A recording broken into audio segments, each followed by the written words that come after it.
Well, happy Thursday morning to you. Welcome in to Morning JOX here on JOX 94.5. Conrad Van Order, Damian Mitchell here with you until 7 o'clock.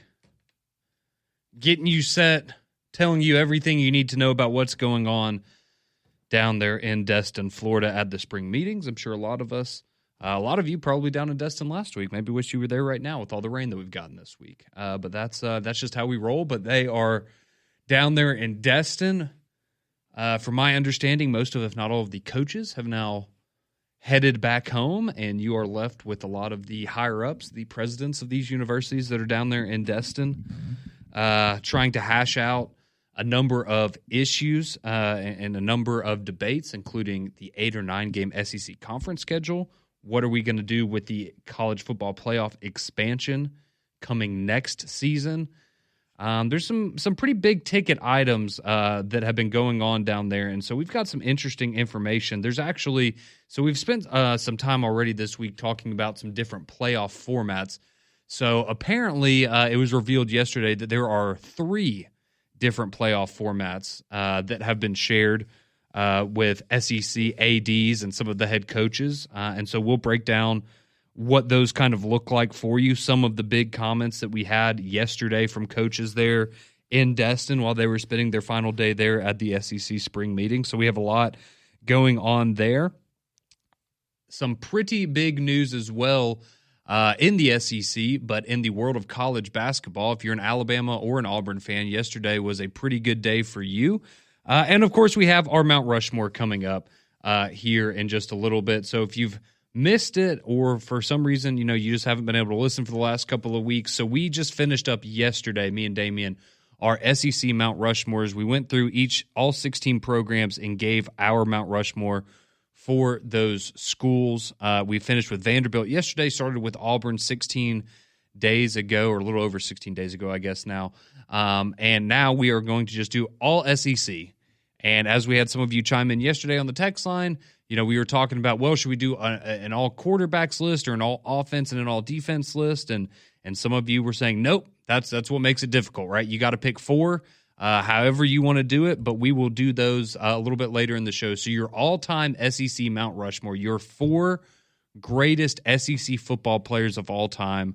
Very interested to hear those lists, and you can go ahead and send those in at 205-834-9450, just like, of course, our buddy Lewis has already done. Appreciate you each and every morning. Yeah, and I do have a question, Conrad. Yeah, and, I know that we were talking about the SEC meetings down in Destin, and I know that you had some comments about Kalen DeBoer. I just want to know, today, you're in a better spot? I am. I'm in a much better bit. Okay, good. Some of my Alabama buddies, they were kind of concerned. They were just they? Yeah, because you're a laid back guy. You don't usually keep your emotions on your sleeve, but it felt like it kind of struck a nerve yesterday, and I was just wanted to, just to clarify that you're in better spirits. I appreciate that. No, I'm good. I feel good today. I got you. I don't think I'm going to definitely got it off your chest, though. Yeah. No, I'm not going to get riled up about anything today. I don't think, at least. But no, we're good. It's not on the agenda. No, it is not on the agenda. So thank you for asking that. But yeah, SEC Mount Rushmore, send those in 205-834-9450. We'll get to that a little bit later in the show. After we talk a little bit about what's going on with the spring meetings. But before we even do that, part of why, as Damian just asked me if I'm in a better mood today, I am in a better mood today. And a big part of that was some news that you got late last night. And we got some big news on both the Alabama and Auburn fronts. But I know a lot of you probably saw the Auburn news because it happened in the middle of the day. But a lot of you may be asleep last night when this news came out, but it was announced by Yay Alabama last night that LeBaron Philon has actually withdrawn his name from the NBA draft, and he will be returning to the University of Alabama for the upcoming season. So something that we thought was off the table, well, because he had said it was off the table like 2 weeks ago, right? he had done an interview and had said essentially, this was the plan. I guess he was getting good feedback from the NBA at that point in time. And he said, the door's closed on a return to Alabama. I'm fully in the process of going to the NBA draft. And Damian, now we know that LeBaron Philon is going to be coming back for another year of Alabama basketball. So he averaged about 11 points and 4 assists a game last year as a freshman, started 29 games for Alabama. and he was actually their leading scorer in the final game of the season against Duke. He was probably the only bright spot that you could really pull away from that game, honestly. But this is, no doubt about it, a huge get for Alabama, and certainly is going to do them wonders in terms of next year and how we project their season to go. Yeah, and it's going to be very similar to how we discuss the Auburn side of things as well. But these players that are returning, they need this. I think that for just developmental sake, and now Mark Sears is gone, you can be looked at as the viable option, the number one option as far as scoring for Alabama. And there were games where LeBaron Philon, he played higher than his freshman status. Like, he showed that he belonged in SEC basketball. So now you got that first year, you made a nice run. Now you're going to be looked at as a key piece that can keep this thing going. And I think that for Nate Oates, I mean, if I'm salivating, it's okay, here we go. Now we got something we could cook on. And I think for just LeBaron's development and just becoming a better basketball player, it's very similar to Janai Broome this past year for Auburn. It's, man, you know what? He probably could have gone to the NBA draft, could have been a late second rounder. Don't really want to do that. But coming back to the SEC and kind of putting your stamp on what your talents are and actually elevating and improving in some things, I think it's going to be key for LeBaron, and I think it's going to be great for Alabama basketball too. Yeah, no doubt about it. So big news there. That came out late last night for Alabama. So quickly, if you're just kind of trying to do the math in your head, they are at 12 roster spots right now, as far as we can tell. I know they're still in contact with the guard from USC. I know he picked up some interest from Tennessee and was it Gonzaga yesterday maybe? But he's got some other schools that are looking at him now. And he was a guard, so you wonder if this Philon move maybe takes him out of the equation for Alabama. But they're at 12 roster spots now. You have 5 guys coming back from last year: Philon, Aiden Holloway, Latrell Wrightsell, Houston Millette, and Aiden Sherrill. Then you have your 4 transfers so far: Noah Williamson, the big boy. You've got Taylor Bowen, who is from Florida State; Jaleel Bethia, the former 5-star from Miami. And then you also have Keaton Bristow, who was the WAC freshman of the year last year. And then you have 3 freshmen coming in, and London Jimison, Amari Allen, and Davion Hanna. So things looking pretty good there roster-wise for Nate Oates and his staff. But as Damian mentioned, the good news didn't stop there, because earlier in the day, you got a double dose of good news if you're Auburn basketball. So we'll start off with the big one, that, of course, being Tahad Pettiford. He announces, similar to LeBaron Philon, that he will be withdrawing from the NBA draft and he will be returning to Auburn.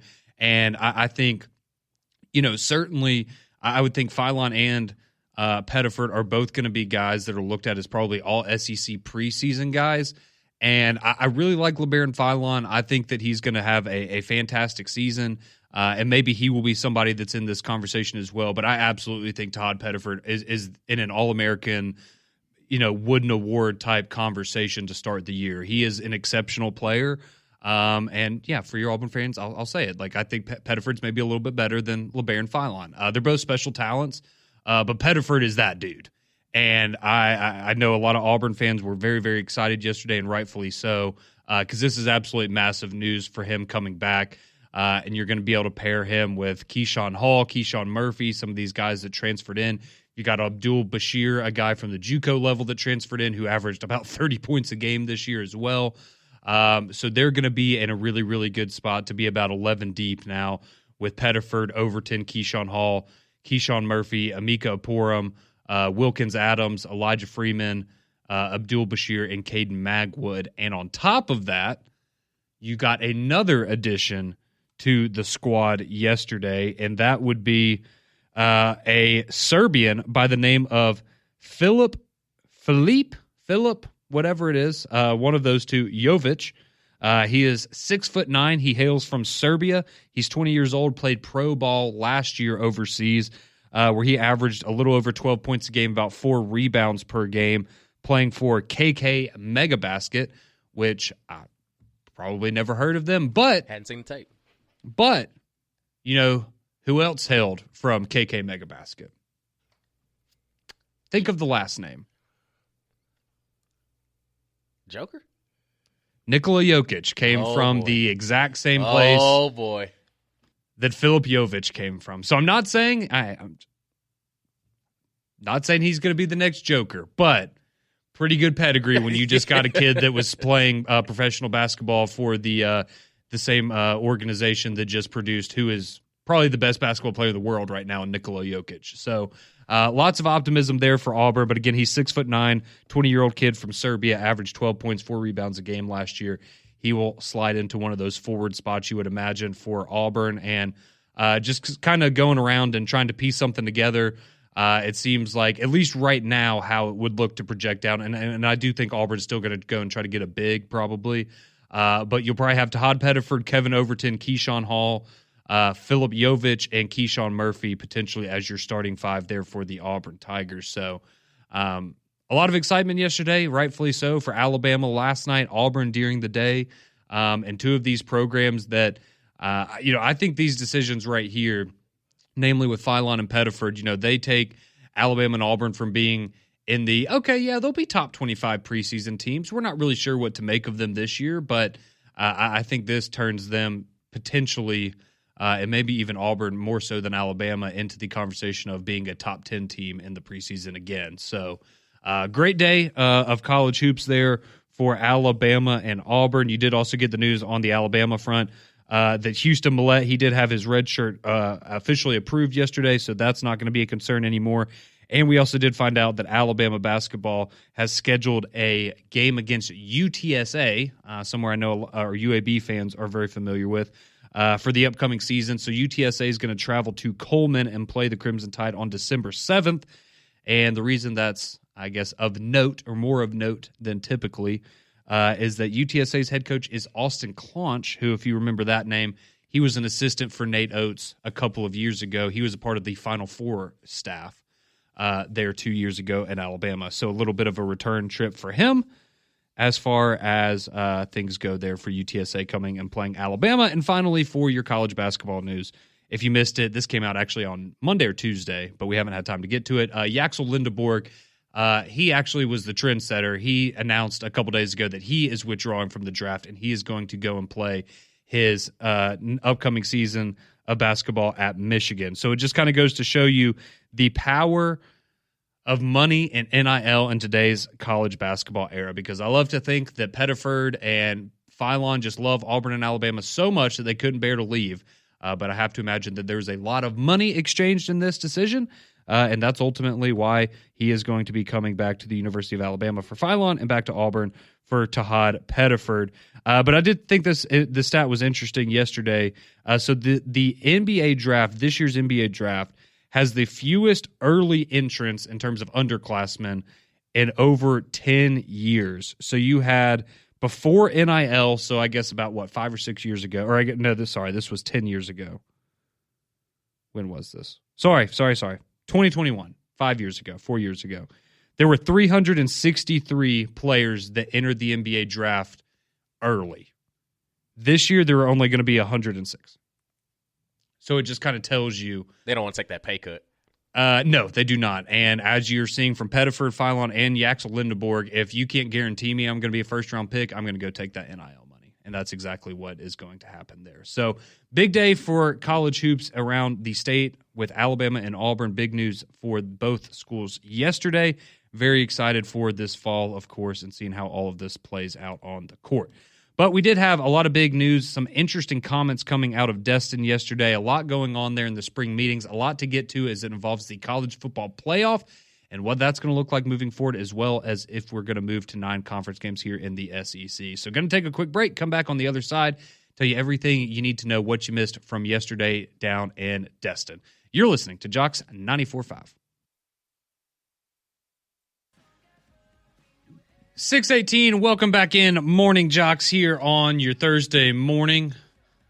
A rainy Thursday here in the Magic City, but appreciate you joining myself, Conrad Van Order, and Damian Mitchell as we are here with you until 7 o'clock, about to get into some SEC spring meeting news, what you missed yesterday from down in Destin. But a quick note for any of you Braves fans yesterday. So as you surely know, the game last night got postponed because of bad weather there in Philadelphia, and so now they're going to be playing a doubleheader today.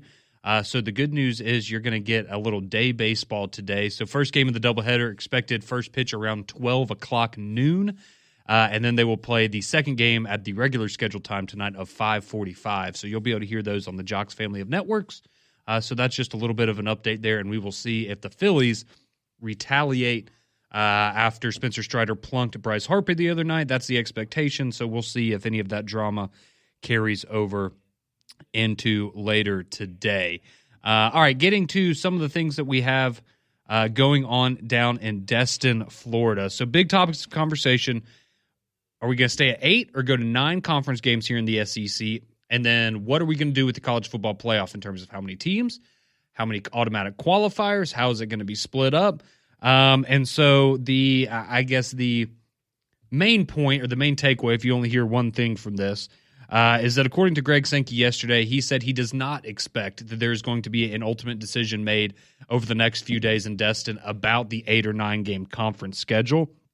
However, the problem with this, because we talked about this a little bit yesterday, is you had some of the coaches coming out and saying, well, we don't want to commit to a 9-game conference schedule until we know what the playoff is going to look like, because if we don't feel like the 9-game conference schedule is going to help us get more teams in the playoff, why would we want to adopt that?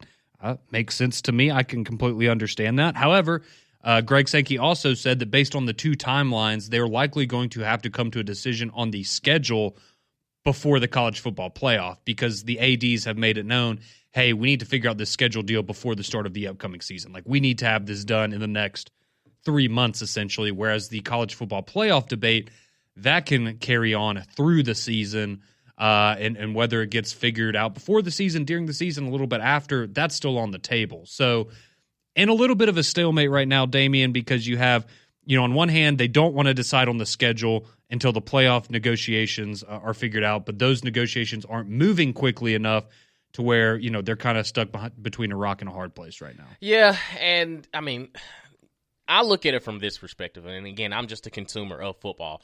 I would love to see 9 games. And we've already gone through certain, practices and models of we can make it work. It's just, at some point, the SEC, they're going to have to, if we are the best, and we know that we are, why not prove it week in and week out? Like, you're going to get the television numbers. You're going to get the revenue. Like, the more eyes you're going to get, yeah, that runs a chance of losing, but you can lose any game. Any game that you play, you have a chance of losing. So, to me, I look at it from this perspective of, if I want to see big-time college football week in and week out, you add an extra week. And, and you can rotate things. You can find certain ways around it. But to me, it has to work. I think it has to work. Yeah, so they're certainly going to have to figure some things out, and probably going to have to do it pretty quickly, because there's these are some big ticket items and a lot of things that we all want to have cleared up, because we would like to know what the future of college football is going to be like. But we do have, and this carries on into the college football playoff discussion, and something and the different formats that were shared. But before we get to that, this is from yesterday. So we had Trey Wallace on with us on 3-Man Front yesterday. He works for Outkick, does a great job covering college football. And he's down in Destin, so he got to talk with some of these coaches. So this is going to be from Brian Kelly, and this is Brian Kelly talking about scheduling in the SEC and how he thinks, how he would like it to go. We have the depth in this league from top to bottom, and that we are the premier league in the country. But you could do that in the playoffs, though. You can do it in the playoffs, too. Absolutely. Okay. No doubt. But you can also show yourself during the regular season in this opportunity. Sure. All right. Gotcha. So what Brian Kelly's talking about there is the potential for the SEC and the Big Ten to play each other, not only in the postseason, as you heard, but in the regular season. And this is something that Brian Kelly said yesterday. This is an idea that he essentially had, and he said that there is other support from SEC head coaches for this scheduling format. 9 SEC games, 1 game against the Big Ten, and then you would have 2 open dates. So you could play your cupcakes, you could play another non-conference, whatever you wanted to do, you could do it then. So that would be the slate. So you would have essentially 10 guaranteed Power 4 opponents, and then you could, I guess you could go more than that. I would think everyone would probably go the cupcake route at that point. But I think that's very interesting, not only the idea, but the fact that according to Brian Kelly, there are other SEC coaches that are like, yeah, let's do this thing. I like that. Yeah, me too. I love mean, it that. sounds good, but then, of course, when LSU has to play, like Purdue or something, they lose the week to start the season, and Brian Kelly's back at the podium, slamming his hand down there. We're back having the same conversation again. But I do think that it would be, like, we see it in basketball. I don't know, basketball scheduling a little bit different, but we see the SEC and Big 12 challenge. Yep. Why not do that to start the season of SEC versus Big 10? Because we're getting it this year with Texas and Ohio State. No, absolutely. Oklahoma is playing Michigan. Like, we're going to get these battles anyway, so why not spread the wealth? Because, again, you're starting the season off with a marquee matchup, and all eyes will be on your program, and you're getting tested early on. Well, and that was my thought, too, was you would just play this game, the season opener every year, right? And I guess you don't have to do that, but just in the sense of you can kind of get it out of the way. This is what we talk about with, I know the SEC and the Big 12 challenge, that was kind of different, but like this past year in basketball, you had the SEC and ACC, right? And you knocked all of those out before conference play started. And so it's a good way not only to have marquee matchups, it makes the television networks happy for week one, but it's also probably, again, I understand the benefit. If you play an easier team early on in the season, you kind of get to get your feet up underneath you.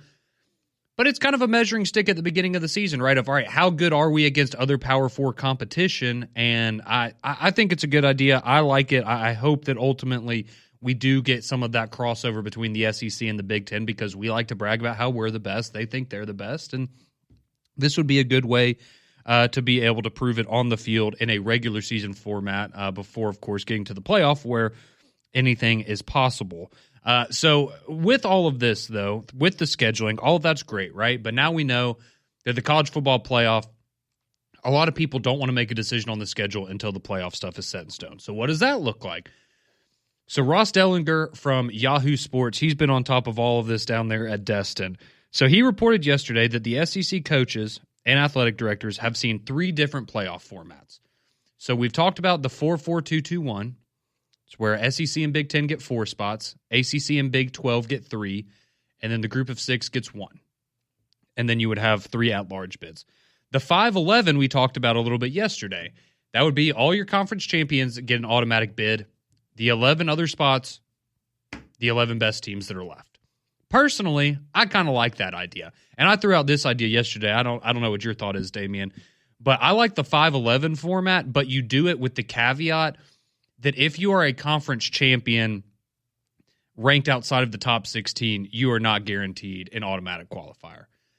And I know some people might think that's not fair, but I don't know. I guess I just look at it. Do we want it to be every single year where you're going to have automatic bids for a team like a Clemson that nobody really considered a playoff team, but they won their last game of the season against SMU, and so they find themselves in the playoff now, and everyone's like, I guess you deserved it, but not really. And I don't know. I would just like that kind of a protection, because what if you end up in, a group of 6 situation, you have, the highest ranked team's 23rd. Do we really want them in the playoff necessarily? See, I look at it in an opposite perspective. I looked at it as, to me, if you're similar to the 5-11, it's the Power 4 conferences get the automatic bid if they win their conference. Because to me, if you win your conference, you've done what you've needed to do.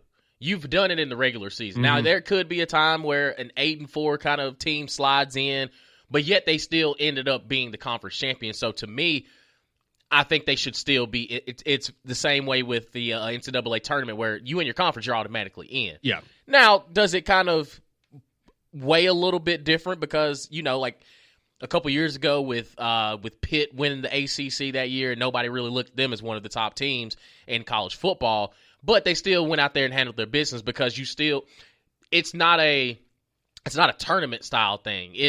No, you won your way into the conference championship. Therefore, if you win the conference, you should still be able to be in the college football playoff, because, one, you handled your business when you needed it most in the conference championship.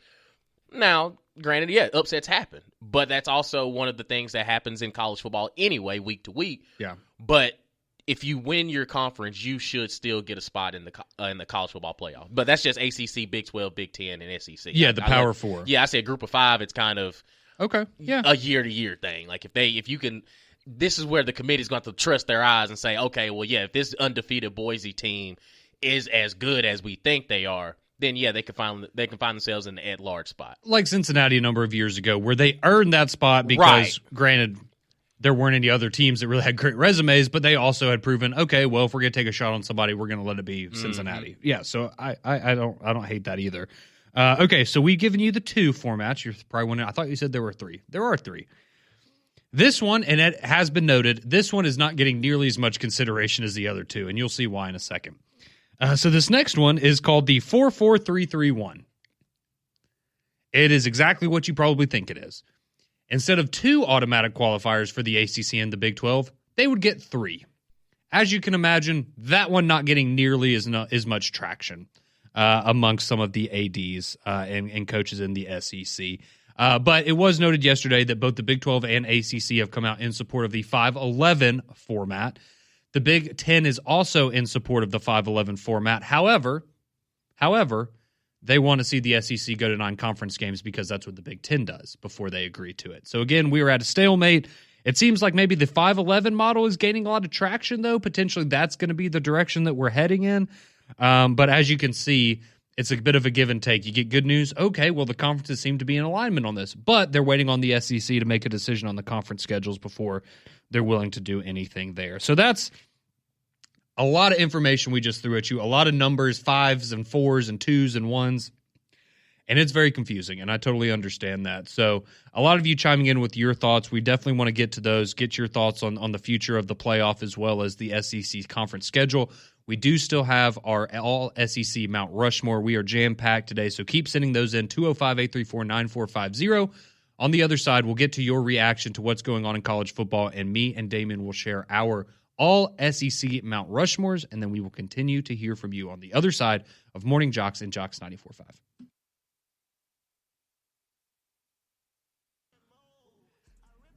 .635, welcome back in, Morning JOX. Conrad, Damian, and Don Tolliver with you here this morning on JOX 94.5. About to get to our SEC, all SEC Mount Rushmores. You can keep sending those in, 205-834-9450. Going to get some of your reaction first to the college football playoff discussions going on.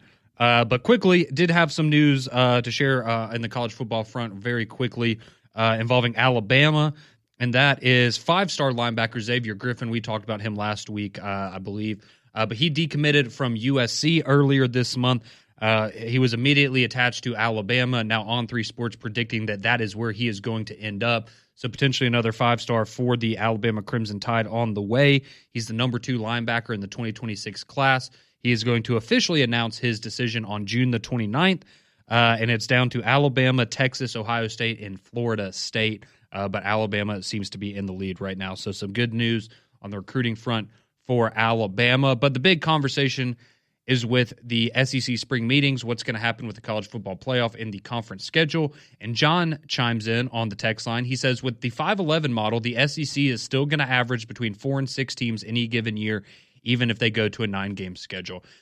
And that's a good point, John, because based on the data that has been collected, I believe it was over the last decade, in a 16-team model or a 16-team format, the Big Ten and SEC would both have averaged 5 teams in the playoff each and every year. So built different.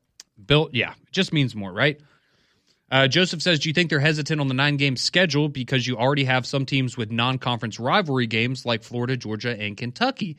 And if that's something that they are choosing to protect, that could also be part of it. And that could unfortunately be part of this discussion, right? If you move to that 9th conference game and let's say you add the Big Ten kind of cross-conference rivalry thing there, maybe those games do go away because you don't want to play 11 Power 4 games in a given year. But that's that could certainly be part of it there, Joseph. Lewis chimes in. He goes, USC and Nebraska are already out on the SEC versus Little 10 challenge.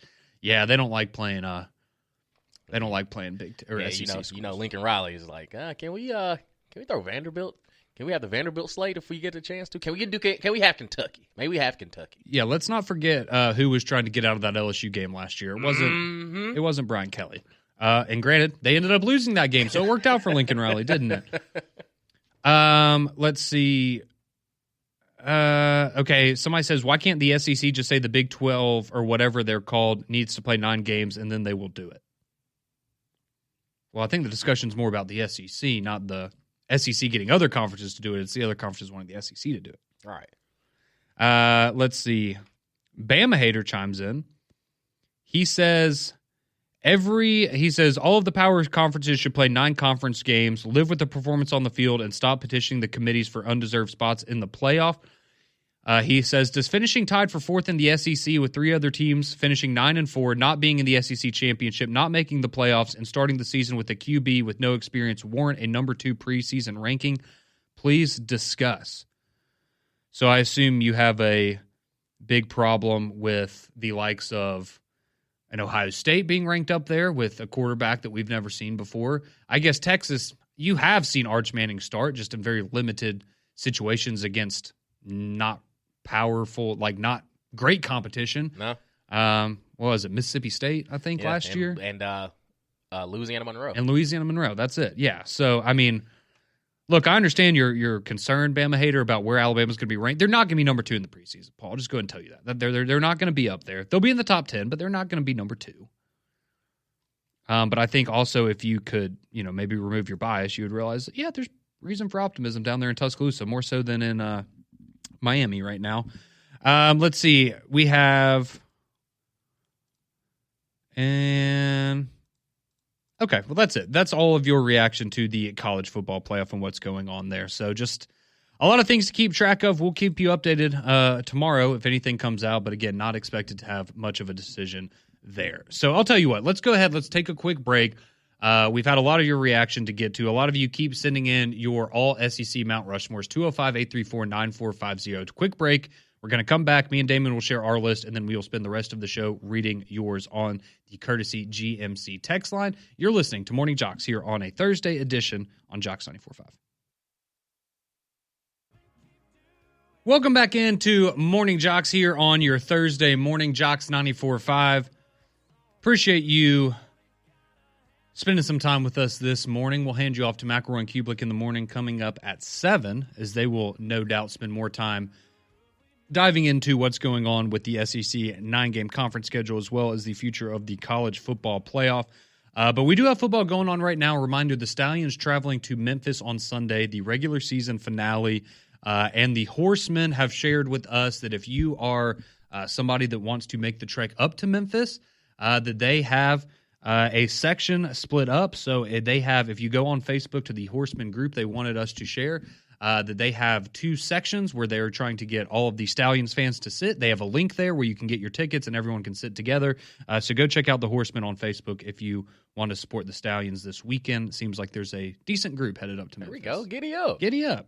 Yeah, and the regular season on a high note there, get a little revenge as well. So time to get to our all-SEC Mount Rushmore, and this one was incredibly difficult, as I'm sure many of you can imagine.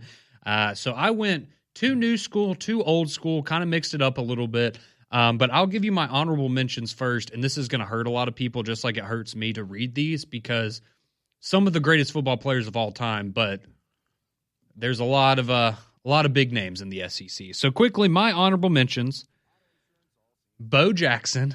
Okay. I already made some people mad. It's all good. Honorable mentions: Bo Jackson, Peyton Manning, Joe Burrow, and Julio Jones. Okay. So now here's my all SEC Mount Rushmore, and I have a little explanation for why I chose each one. So at the very top, I have, in my opinion, I think the greatest college football player of all time, certainly of our lifetimes, whether I want to admit it or not. Maybe I didn't like him all the time when he was playing, but it's Tim Tebow. No way around it. I think you could make a very strong argument that he is truly the greatest college football player to ever play the game. I also went with Cam Newton. I think Cam Newton has the best single season in the history of college football. What he was able to do with that Auburn team, who had not a single other player play a lick of professional football and drag them to a national title, Cam Newton's got to be up there. I then have Derek Thomas. I would say he's the best defensive player in the history of the Southeastern Conference.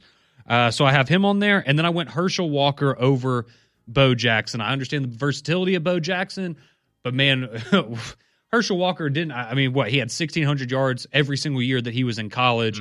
Probably the best, maybe besides Jim Brown, the best college running back of all time. So that's my all SEC Mount Rushmore: Tim Tebow, Cam Newton, Derek Thomas, and Herschel Walker. Where are you going, Damian? We have a little different. Okay. We have a little bit of a difference. For honorable mention, I have Tim Tebow, actually. And the honorable mention, I have Joe Burrow, and I also have Minkah Fitzpatrick.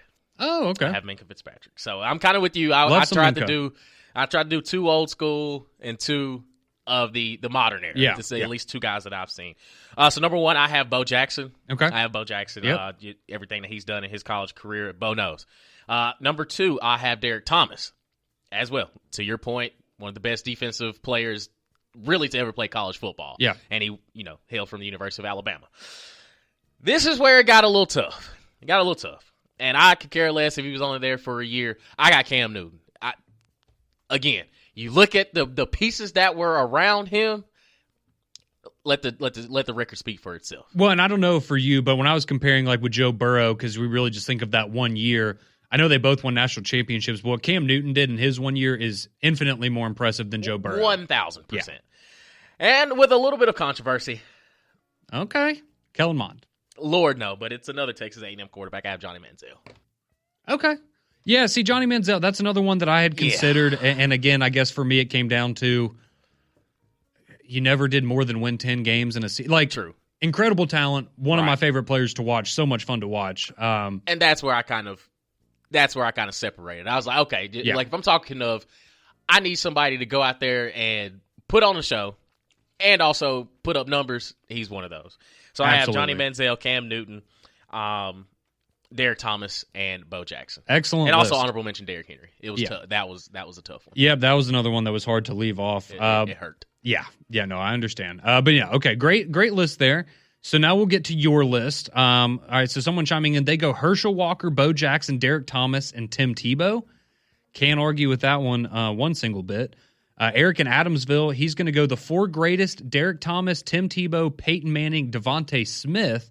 But his four favorites, and they're all Alabama players: Julio, Derrick Henry, Amari Cooper, and my guy Tua. Yeah, it was really hard for me not to put Tua on there. But I know it. And I'm glad I couldn't do it seriously because I'm glad you took the high road, Conrad. Do I think he's the best quarterback in Alabama history? I still do, over Bryce Young slightly, but I can't put him over Tebow or Cam Newton or any of those guys, as much as I may want to. He's still my favorite, though. But we have another list coming in: Tim Tebow, Cam Newton, Bo Jackson, Julio, and then honorable mention for Johnny Manziel. All right. Very good one there. Don chimes in. He goes Herschel Walker, Bo Jackson, Cam Newton, and Tim Tebow. And his honorable mentions are Joe Burrow and Johnny Football. All right. A lot of quarterbacks. Can't hate on. Yeah, and exactly. That's why I brought it up yesterday, but we didn't want to go down that route. So we have Lewis. He chimed in, of course, first this morning. He went Derrick Henry, Tim Tebow, Derek Thomas, and Bo Jackson for his list. Let's see. Cliff, he chimes in with Tim Tebow, Herschel Walker, Bo Jackson, Peyton Manning. Okay. Honorable mentions: Cam Newton, Johnny Manziel, and Tracy Rocker. Okay. Not a bad list. Let's see. We have somebody else chiming in: Herschel Walker, Bo Jackson, Tim Tebow, Joe Namath. Okay. That's a good one. Okay, this is a... All right, Connor from Tuscaloosa. He goes Bo Wallace, Will Greer, Alec Morris, and Brad Smelly. There's a recurring theme there. That would be the ironic all-SEC Mount Rushmore, Wallace. I guess. Yeah, I know. He did beat Alabama. Josh from Homewood with Hugh Freeze. Josh from Homewood, he chimes in. He goes Bo Jackson, Herschel Walker, Tim Tebow, Derek Thomas. Honorable mentions: John Hanna, who, certainly if you're going offensive line, he would be probably the first name on there. And then Cam Newton, he says only 1 year, so couldn't put Cam Newton on the... Understand that if you can't do that. Jamari from Talladega, he goes Cam Newton, Tim Tebow, Derrick Henry, and our boy G-Mac. Greg McElroy. Yeah. He's in GOAT category? He's a Mount Rushmore? Okay. According to Jamari from Talladega. Hey, shout out to G-Mac. I love that. He's pretty good. Okay, somebody chimes in. They go Herschel, Bo Jackson, Derek Thomas, Tim Tebow. One great year can't get you on the Mount Rushmore, so Burrow and Cam aren't on my list. Yes, it can. Yes, it can. In my opinion, and I would agree with you, but if you don't want to do that, I can totally get that. And he also says, I'm the biggest Bama fan, but why would Julio, qualify. What did he do in the SEC? My thing with Julio is more, the talent that he was.